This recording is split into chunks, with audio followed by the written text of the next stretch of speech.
નાતાળની રજા પછી શું તમારા બાળકો આરામથી સ્કૂલ જાય છે કે નહીં?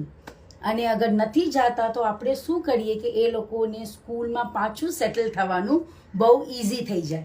સો આજે આપણે આ વિશે જ વાત કરશું. મારું નામ પારુલ શાહ છે. હું psychologist, graphologist, worksheet designer, phonics expert અને ઓથર છું બુકની, જેનું નામ છે empower with BLA phonics 1 and 2.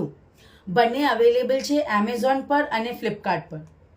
સો આપણે બધાએ બહુ મજાની 8, 10, 12 દિવસની નાતાળની રજા એન્જોય કરી છે.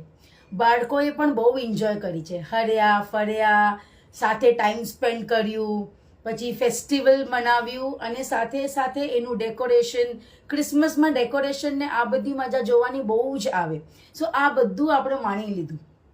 હવે વેકેશન ખતમ થવા આવી છે અને બધાએ પાછું સ્કૂલ જવાનું છે.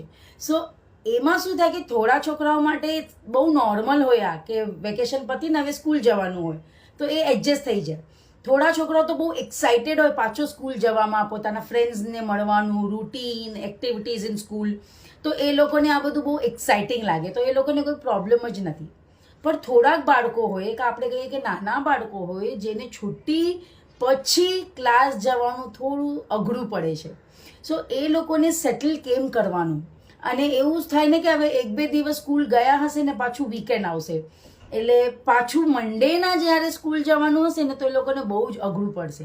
સો એના માટે શું કરવું જોઈએ? નંબર 1 કે તમે એ લોકોને પહેલાંથી પ્રિપેર કરો કે આ તો વેકેશન હતી, થોડા દિવસની છુટ્ટી હતી, આના પછી આપણે પાછું સ્કૂલ જશું. સ્કૂલમાં તો કેટલી મજા આવે, ટીચર રમાડે, એક્ટિવિટીઝ કરાવે, ફ્રેન્ડ્સ મળશે. તો આવી રીતે તમે છોકરાઓ સાથે પોઝિટિવલી વાત કરતા રહો 2-3 દિવસ, તો એ લોકો મેન્ટલી થોડું પ્રિપેર થાય કે પાછો સ્કૂલ જવાનું છે. તો તમે પોઝિટિવ વાત કરો અને તમે જ્યારે વાત કરો તો એક એક્સાઇટમેન્ટ હોવું જોઈએ તમારા વોઇસમાં, તમારા સેન્ટેન્સીસમાં. જે એક્સાઇટમેન્ટ બાળકોમાં ડાયરેક્ટ ટ્રાન્સફર થશે.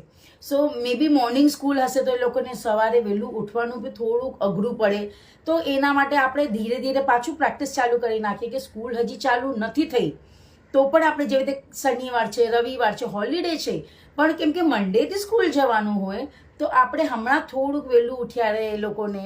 સો થોડું એ જ રૂટીનમાં તમે એ લોકોને નાખવાનું ચાલુ કરી દો. નાના છોકરાઓ તો બપોરના સૂતા પણ હશે વેકેશનમાં, પણ સ્કૂલમાં શાયદ સૂવાનું ન મળે. તો અગર આ તમારી પ્રોબ્લેમ છે તો હમણાં જ એ લોકોને થોડું 1-2 દિવસ ટ્રેન કરો કે કાં તો લેટ સુવડાવો યા નહીં જ સુવડાવો અગર પોસિબલ હોય તો, તાકી જ્યારે સ્કૂલમાં